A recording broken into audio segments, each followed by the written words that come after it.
ہمارے جو حفظ کے اساتذہ ہیں، ہر استاذ کی بات نہیں کرتا، بعض اساتذہ کو میں نے دیکھا بہت زیادہ بچے کو مارتے ہیں، یہ مارنا ٹھیک نہیں ہے، اس طرح کی مار پیٹ یہ ٹھیک نہیں ہے، بلکہ استاذ کو چاہیے اپنی وضاقت ایسی رکھے، اپنا بیہیویئر، اپنا رویہ ایسا رکھے کہ شاگرد اس سے مرعوب ہو کر اس کی بات کو مان لے، اس سے امپریس ہو جائے، اسے زبان سے اور اسے اپنے ہاتھ سے تکلیف نہ دے، بلکہ ایسا رویہ، ایسی تربیت رکھے۔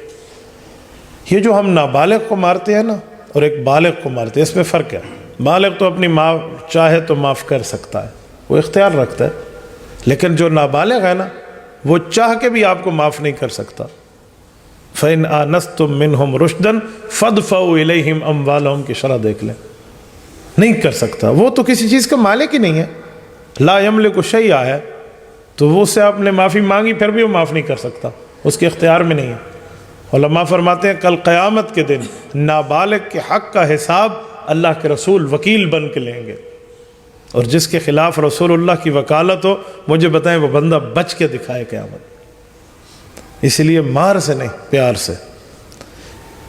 ایک بندہ مجھے کہنے لگا کہ ماریں گے نہیں تو وہ پڑھیں گے نہیں، میں نے کہا میں دو باتیں آپ سے پوچھتا ہوں، مارنا جس کی وجہ سے وہ پڑھیں، نہ مارنا جس کی وجہ سے وہ حافظ نہ بن سکے لیکن دیندار بنے، اس میں فرق ہے۔ حافظ بننا یہ مستحب ہے، کوئی واجب نہیں ہے، فرض نہیں ہے، لیکن آپ مارو گے یہ گناہ ہے، اور گناہ سے بچنا فرض ہے۔ آپ نے ایک مستحب کے حصول کی خاطر ایک گناہ کا ارتکاب کر لیا جس سے بچنا فرض تھا، بہت بری بات ہے، یوں نہ کریں۔ میں آپ کو سمجھانے کے لیے ایک بات سناتا ہوں۔ مسجد نبوی اللہ آپ سب کو لے جائے، مدینہ منورہ، اللہ آپ کی برکت سے ہمیں بھی لے جائے۔ میں مسجد نبوی میں بیٹھا تھا، ریاض الجنہ کے ساتھ چبوترا ہے جہاں اصحاب صفہ کا، اس دھرتی پر رسول اللہ کا پہلا مدرسہ، وہاں ایک چھوٹی سی کنات لگی ہوئی ہے، جو حضرات گئے ہیں وہ جانتے ہیں۔ تلاوت کلام پاک کے بعد قرآن کریم ایک دوست ساتھ پڑھ رہے تھے، وہ اٹھنے لگے تو میں نے کہا جی آپ نہ اٹھیں، آپ بزرگ ہیں، قرآن کریم میں نے لیا اور اوپر جا کے رکھ دیا جیسے قرآن کریم رکھنے کی جگہ۔ میں اٹھا، پیچھے سے کسی نے شاید مجھے دیکھ لیا، تو ایک مولانا صاحب تھے، وہ آ گئے میرے پاس ملنے، السلام علیکم، کیا حال ہے، میں تھوڑی بات کر لوں۔ میں نے کہا جی یہاں سے نکلیں گے تو بات کرنا، اللہ کے رسول کا دربار بالکل سامنے، بالکل روضہ پاک کے ساتھ بیٹھے، یہاں گپ شپ مناسب نہیں لگتی، یہاں حال احوال میرے مروت کے خلاف ہے، یہاں سے نکلیں گے باہر بات کریں گے، یہاں درود پاک پڑھ لیں۔ اس نے کہا حضرت میں نے دینی بات کرنی ہے۔ میں نے کہا جی بالکل آپ کریں۔ یہ واقعہ شاید مجھے کبھی نہیں بھولے گا۔ سرکار دو عالم صلی اللہ علیہ وآلہ وسلم کی پیٹھ مبارک ہے، جس طرف اصحاب صفہ کو چبوترا ہے، ہم اس طرف بیٹھے تھے، بالکل روضہ پاک کے بالکل سامنے، شاید اتنا فاصلہ ہوگا جیسے ادھر سے یہ کرسی بھی نہیں ہے، بالکل ایسے قریب۔ اس نے مجھے کہا کہ حضرت میں غیر مقلد ہوں اور میں نے آپ کے بیانات کو سنا ہے، الحمدللہ میں امام اعظم ابو حنیفہ رحمۃ اللہ علیہ کے خلاف بولنے سے توبہ کرتا ہوں، آپ کے ہاتھ پر کرتا ہوں، آپ اللہ کے لیے میرے پاس گواہ بن جائیں۔ اس نے توبہ کے کلمات میں نے کہلائے، اس نے توبہ کر لی۔ کہا میں غالباً فیصل آباد کا بتایا، میں قاری صاحب وہیں کا ہوں۔ میں نے کہا آپ کیا کرتے ہیں؟ کہتے ہیں میں بچوں کو قرآن کریم پڑھاتا ہوں۔ پھر اس نے بیعت کی درخواست کی، بیعت ہو گئی، سب کچھ سارا معاملہ۔ کہنے لگا شیخ مجھے ایک وصیت کیجئے۔ میں نے کہا عمل کرو گے؟ کہتے جی اسی لیے تو پوچھا ہے۔ میں نے کہا قاری بچوں کو بہت زیادہ مارتے ہیں، ہر قاری کی بات نہیں ہے لیکن اکثر تو ہے نا، آپ بچوں کو مارا نہ کریں، خصوصاً نابالغ کو، وہ تو معاف کرنے کی اہلیت بھی نہیں رکھتا۔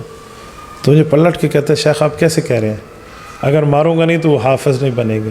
میں نے کہا میرے بھائی حافظ بنانا مستحب ہے اور گناہ سے بچنا فرض ہے، مارنا نابالغ بچے کو گناہ ہے، آپ گناہ کر رہے ہیں، فرض توڑ رہے ہیں ایک مستحب لینے کے لیے، کیسی بات کر رہے ہو؟ یہ تو وہی ہو گیا کہ آپ لباس اتار رہے ہیں صرف جراب لینے کے لیے۔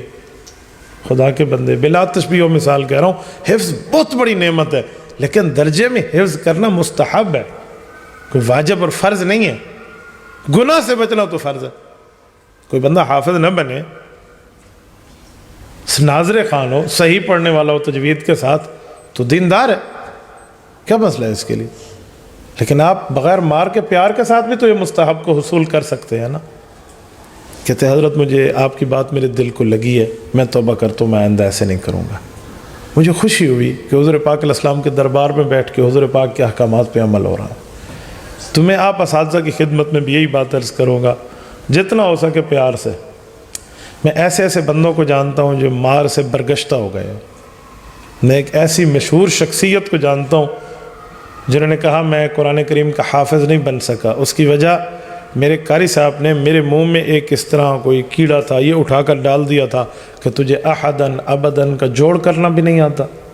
یعنی آپ بتائیں وہ بچہ کتنا ہوگا جو نورانی قاعدے کا احدن ابدن پڑھ رہا ہے، اور اس کے منہ میں کیڑا اٹھا کے ڈال دینا۔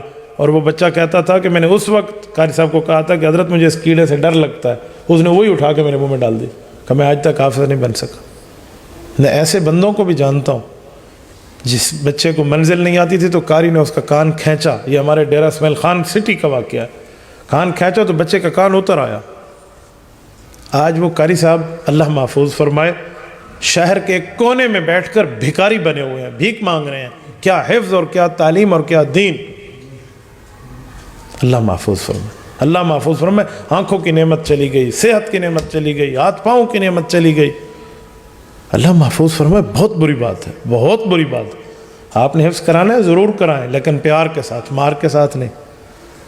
آپ اپنی ترتیب پر، جیسے استاذ ایک ہوتا ہے وہ ایک روب ہوتا ہے اس کا، آپ گپ شپ نہ لگائیں نا، آپ یاریاں باشیاں نہ کریں، آپ اپنی حیثیت خود نہ کھوئیں نا بچوں کے ہاتھوں، تو بالکل آپ کرا سکتے ہیں۔